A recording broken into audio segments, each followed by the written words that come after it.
Islam adalah agama. Kamu bingung mau belajar keislaman tapi terkendala jarak dan waktu? Atau kamu bingung mau belajar keislaman tapi yang ringkas dan mudah dipahami? Nah, kami tahu solusinya.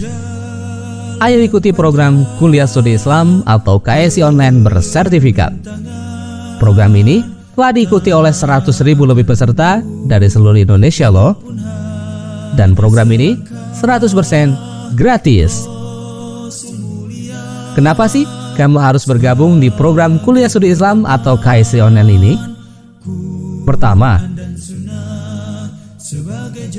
kedua, ketiga,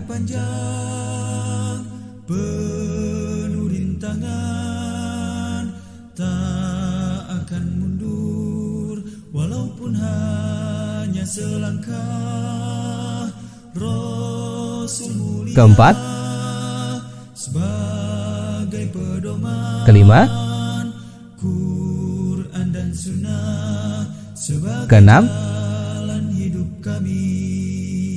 Islam adalah agama mulia. dan seluruh program ini gratis. Allah yang esa. Daftar sekarang juga dengan ketik KSI, tanda pagar nama lengkap, tanda pagar kota, dan kirim melalui nomor WhatsApp berikut ini. Ayo tunggu apa lagi? Daftar segera di program Kuliah Studi Islam atau KSI Online. Masya Allah, menarik bukan? Bagi kamu yang ingin belajar keislaman tapi terkendala jarak dan waktu, dan yang ingin belajar keislaman tapi yang ringkas dan mudah dipahami, Kuliah Studi Islam atau KSI Online solusinya.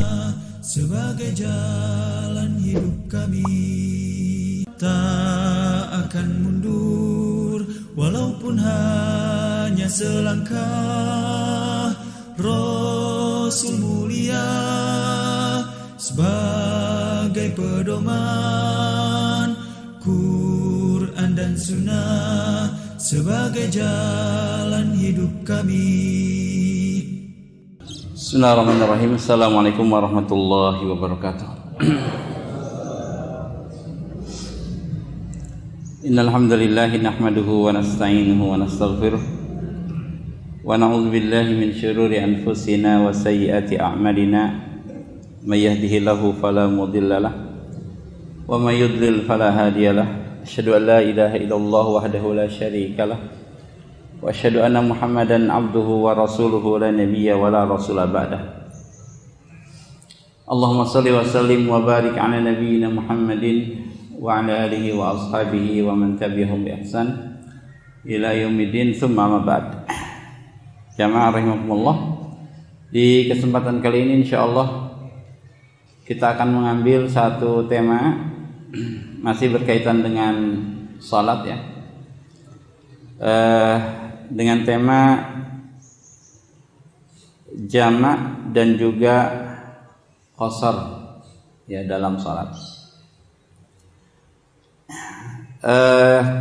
Jamaah rahimakumullah, tentang jamak ya, ini ada perkataan dari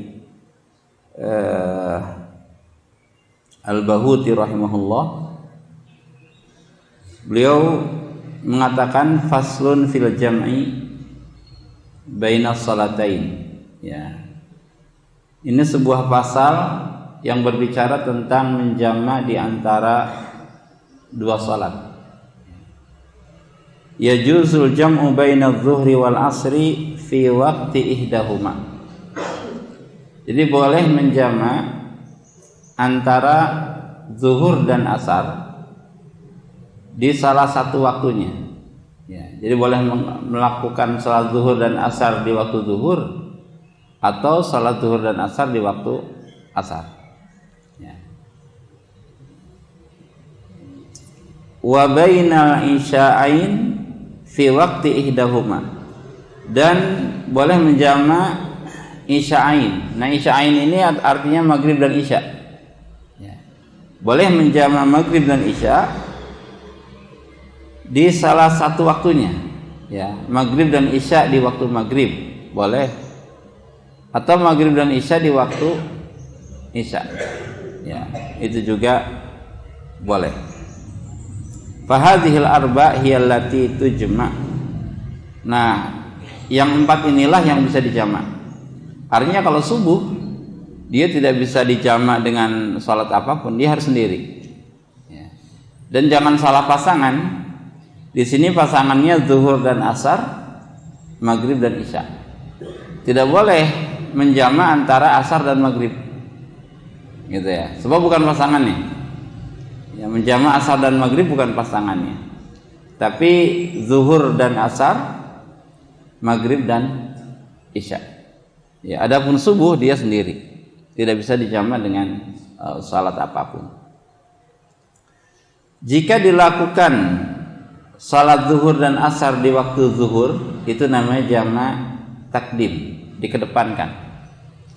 Kalau melakukan salat zuhur dan asar di waktu asar, maka jamak takhir. Ya. Sama, kita melakukan salat maghrib dan isya di waktu maghrib, maka namanya jamaknya jamak takdim. Ya. Melakukan salat maghrib dan isya di waktu isya, itu jamak takhir. Nah ini boleh, ya, boleh dilakukan. Boleh dilakukan kapan? Fi samani halat, ya, yaitu di dalam 8 keadaan. Dalam 8 keadaan. Yang pertama, limusafir yuqsar, yaitu untuk para musafir yang biasanya dia mengqasar salat.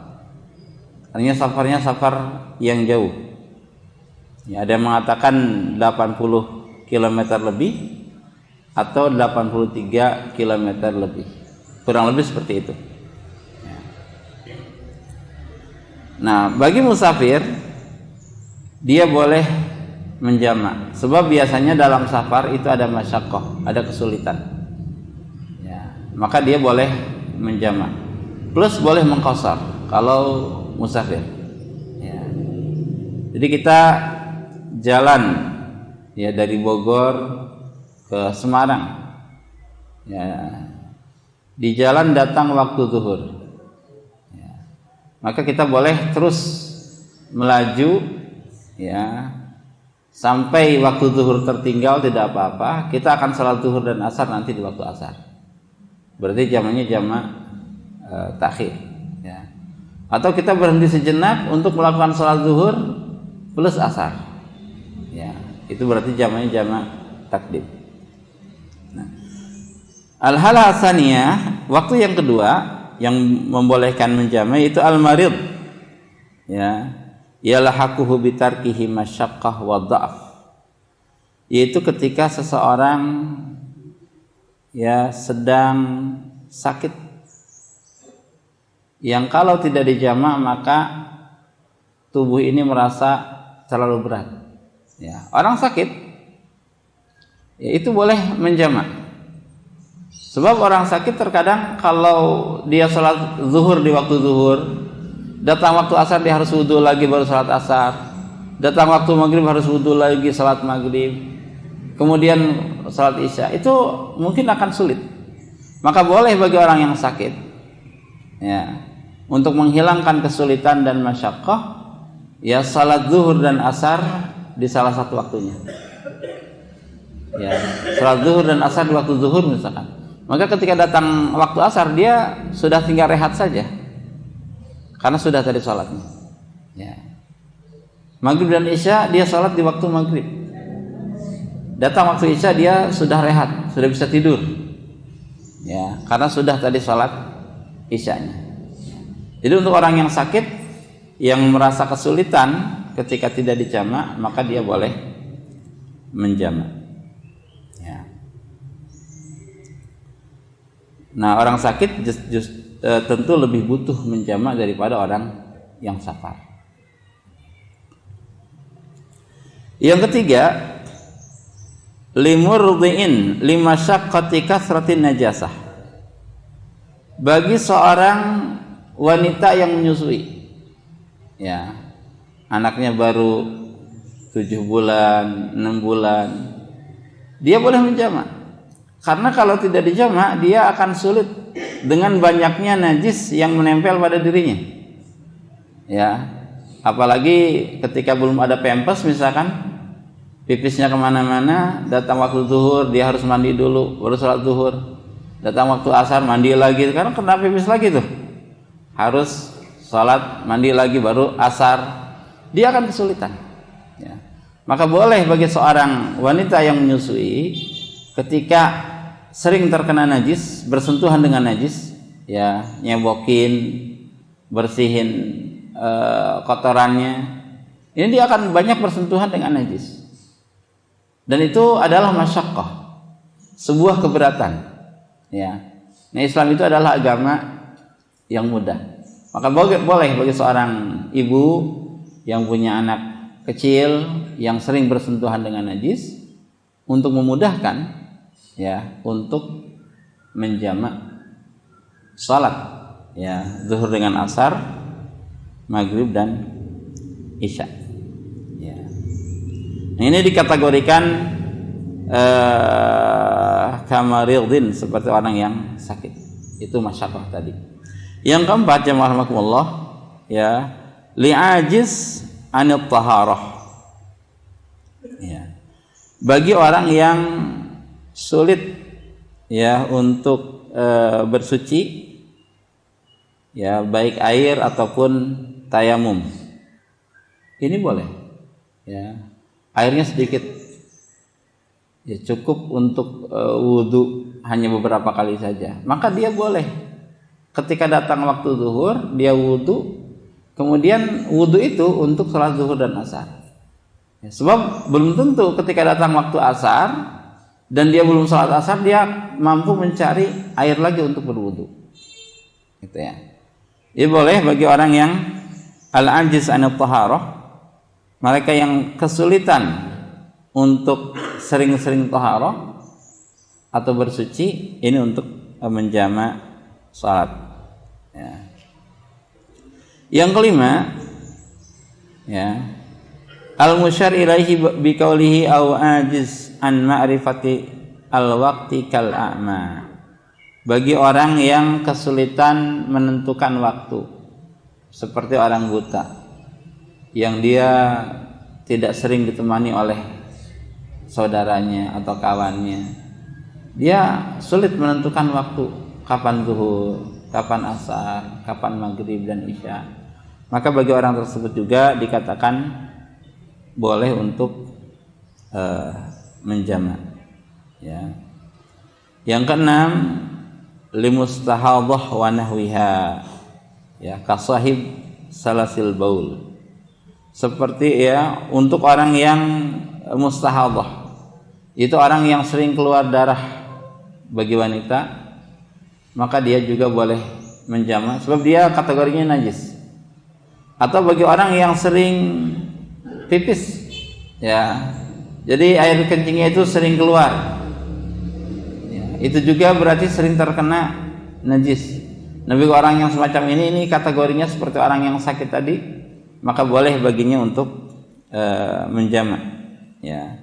Atau jamaknya jamak suri, ya, jamak suri, sebagaimana yang Rasul katakan, fa in ya qawiti ala an tuakhiril dhuhra wa tu'ajjilil asra fatagtasilin thumma ya fatagtasilina thumma tusallina dhuhra wal asra jami'an. Jadi Rasul menyarankan kepada seorang yang mustahadhah, ya, untuk mengakhirkan salat zuhur dan mengawalkan salat asar. Ini berarti jamaknya jamak suri. Dia jamak, tetapi sebenarnya zuhur di waktu zuhur, asar di waktu asar. Ya. Tapi mengakhirkan zuhur. Misalkan akhir waktu zuhur adalah jam 3 sore. Awal waktu asar adalah jam 3 sore, gitu ya. Maka salat zuhur dan asarnya di akhir waktu zuhur. Yaitu jam 3 kurang 10 misalkan dia sudah mulai siap-siap. Jam 3 kurang 5 dia salat zuhur. Ketika habis waktu zuhur dan masuk waktu asar, dia langsung salat asar. Nah, ini jamaknya jamak suri sebenarnya. Ya, gambarannya adalah jamak, pada hakikatnya tidak jamak. Itu boleh untuk mempermudahkan. Ya. Nah kemudian yang ke-7 dan juga ke-8 ya, liman lahu syughlun au udhrun yubihu ya tarkul jum'ah wal jamaah. Seseorang yang mempunyai kesibukan ya, sehingga membolehkan untuk meninggalkan salat berjamaah ataupun salat Jum'ah ya, ka khauf ala nafsihi au hurmatihi au malihi, seperti seseorang yang khawatir terhadap jiwanya, terancam jiwanya, atau khawatir hilang hartanya, seperti para security, dia tidak bisa meninggalkan posnya di sembarang waktu, kalau tidak harta akan terancam ya, harta yayasan akan terancam misalkan, maka boleh bagi orang tersebut untuk menjamak ya, untuk menjamak, dan tidak wajib salat berjamaah, tidak wajib salat Jum'ah ya, dia diganti dengan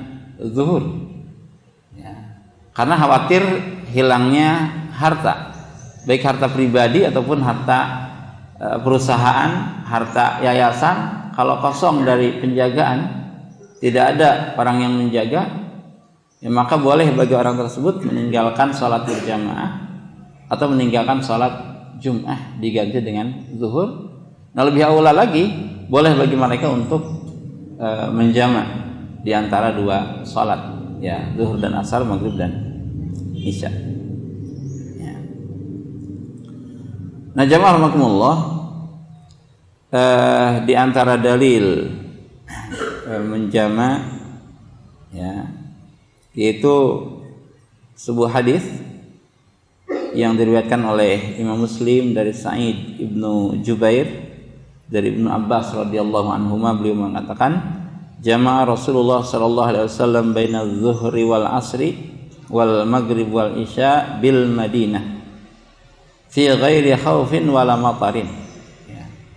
Rasul sallallahu alaihi wasallam pernah menjamak antara zuhur dan asar serta antara maghrib dan isya di kota Madinah fi ghairi khaufin wala matarin, padahal bukan karena takut pada waktu itu, bukan karena perang, wala matar, juga bukan karena hujan. Artinya kalau karena perang dan karena hujan itu memang sudah sering dijamak gitu ya. Karena perang dan hujan sering dijamak karena takut ya, atau hujan karena masyaqqah itu senantiasa dijamak oleh Rasul SAW. Tapi ini satu hari pernah dijamak bukan karena takut, juga bukan karena hujan. Qultu li Ibnu Abbas, aku bertanya kepada Ibnu Abbas, lima fa'ala dzalik, wahai Ibnu Abbas, ya atas sebab apa Rasul menjamak pada waktu itu? Qala kay la yuhrij ummatahu, agar umatnya tidak terbebani dengan sesuatu ya. Mungkin ini sini ada satu kejadian ya, di mana umatnya akan ada haraj atau kelelahan ya, ketika tidak dijamak, maka Rasul SAW menjamak gitu ya. Nah jamaah rahimakumullah,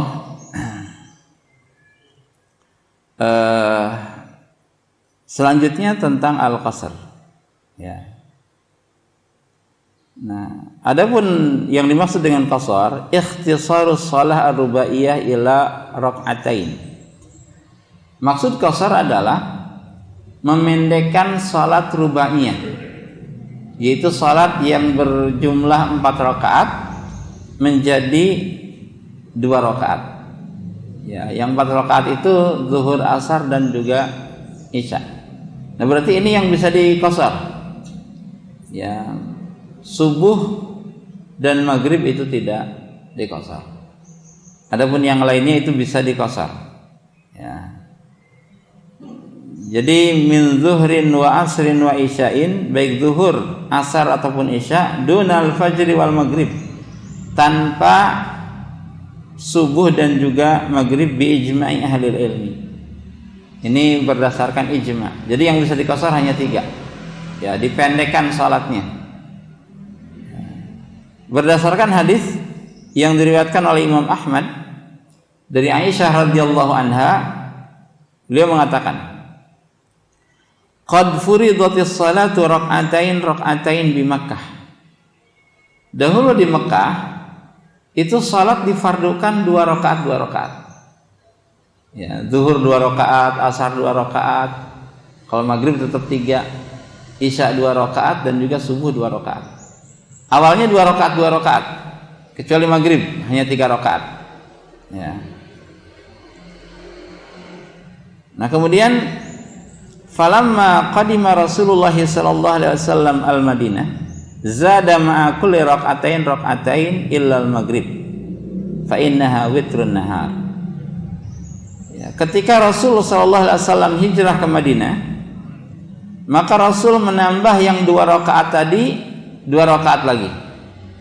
Ya. Yang 2 rakaat tadi ditambah 2 rakaat illal maghrib, kecuali maghrib, fa innaha witrun nahar, karena maghrib itu adalah salat witir untuk salat yang dilakukan di siang hari. Jadi pengganjilan salat di siang hari itu diganjilkan oleh salat maghrib. Jadi dia 3. Ya. Wa salatul fajri lituli qiraatiha. Dan juga salat subuh itu tidak ditambah, karena biasanya Rasul membaca ya ayat yang panjang di salat subuh. Jadi walaupun tidak ditambah, tetap durasi salatnya cukup lama, karena Rasul senantiasa memilih surat-surat yang panjang dalam salat subuh. Ya. Sehingga yang ditambah 2 rakaat tadi adalah zuhur yang tadinya 2 menjadi 4, asar ditambah 2 lagi jadi 4, dan juga isya ditambah 2 jadi 4. Ya, maghrib seperti biasa yaitu 3, dan juga subuh tetap 2. Ya. Wa kana idza safar shallat salatal ula. Nah, tapi ketika beliau safar, maka beliau salat sebagaimana salat metode di Mekah, yaitu salatnya 2 rakaat. Ya. Itu. Jadi kalau safar saja, Rasul metodenya kembali kepada metode yang pertama. Ya. Zuhur 2 rakaat, asar 2 rakaat, isya 2 rakaat. Maghrib dan subuh tetap 3 dan 2. Ya. Nah, kemudian safar yang seperti apa yang bisa mengqasar salat? Ya. Dikatakan wa qasru shalah la yakunu illa fis safaril tawil. Qasar salat itu tidak dilakukan kecuali dalam safar yang panjang atau yang jauh safarnya itu. Wa miqdaruhu bizaman yaumani ya mu'tadilan. Kalau dari sisi waktu itu kira-kira perjalanan normal pada waktu itu yaitu 2 hari 2 malam. Kalau menggunakan meteran, ya itu sekitar 83 km atau 80 km. Ya, kurang lebih seperti itu. Ketika menggunakan kendaraan cepat seperti mobil, ya maka dia menggunakan jarak. Ya, ketika sudah menempuh 80 lebih kilometer atau 83, maka boleh bagi orang tersebut untuk mengqasar salat, ya, yaitu menjadikan salat rubaiyah menjadi 2 rakaat. Nah, tapi ada syarat, ya, yang jumhur ulama katakan, yaitu wa yushtaratu ayyakuna safar mubahan. Jadi minimal safar yang dilakukan itu adalah safar mubah, ya, bukan safar maksiat. Ya, sebagian ulama ada yang mengatakan boleh, tapi jumhur mengatakan harus safar mubah. Seperti kas-safar fi talabi rizki wal kasbil mubah. Seperti orang safar tujuannya untuk berdagang, untuk rihlah, tamasya, itu boleh. Nah, apalagi kalau safar itu adalah safar qurbah, safar untuk beribadah kepada Allah Azza wa Jalla, kasafar li adail hajj awil umrah au silaturahim au talabil ilm.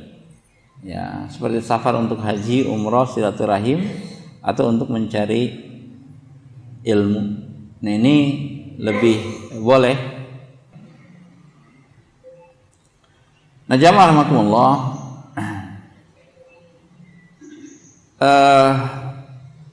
untuk orang yang safar, ya, untuk orang yang safar, dia mukhayyar bainal qasri wal itmam fi safar. Dia punya dua pilihan, apakah mau mengqasar salat ataukah untuk menyempurnakan salat. Jadi tidak wajib qasar. Ya, dia walaupun safar ingin zuhur 4 rakaat silahkan. Walau safar ingin 4 rakaat dalam salat asar silahkan.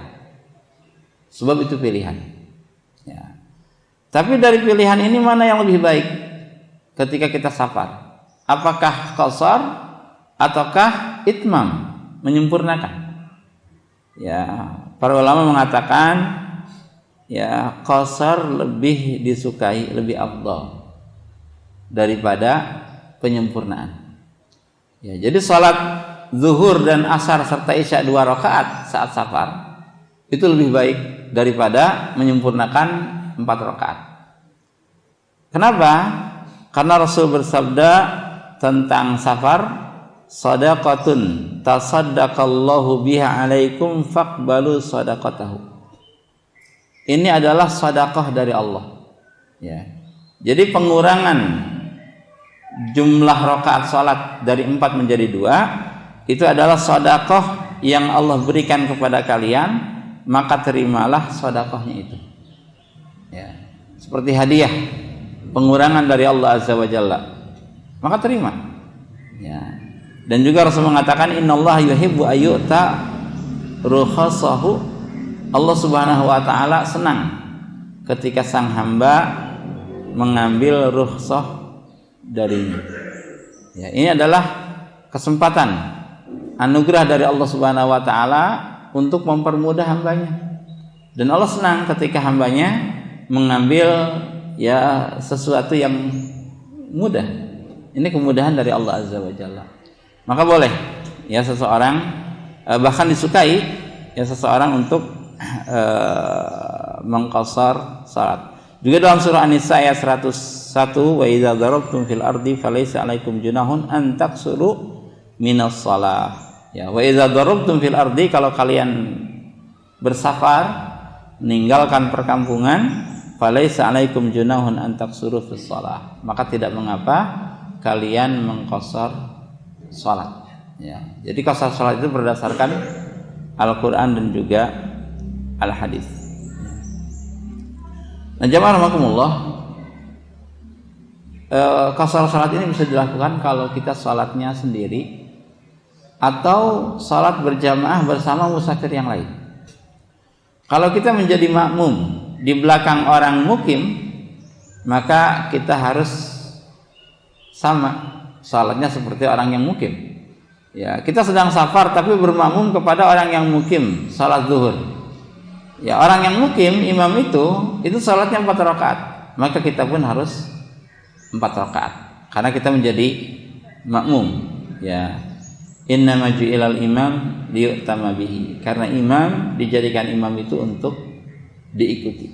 Ya, kalau mau qasar maka salatnya sendiri atau berjamaah bersama musafir yang lain. Ya. Ini jamaah rahimakumullah tentang salat jamak dan juga qasar, yang mudah-mudahan memberikan pencerahan dan juga pengingat untuk kita semuanya. Mohon maaf atas segala kekurangan. Subhanakallahumma wa bihamdik, asyhadu an la ilaha illa anta, astaghfiruka wa atubu ilaik. Assalamualaikum warahmatullahi wabarakatuh. Tak akan mundur walaupun hanya selangkah. Rasul mulia sebagai pedoman, Quran dan Sunnah sebagai jalan hidup kami.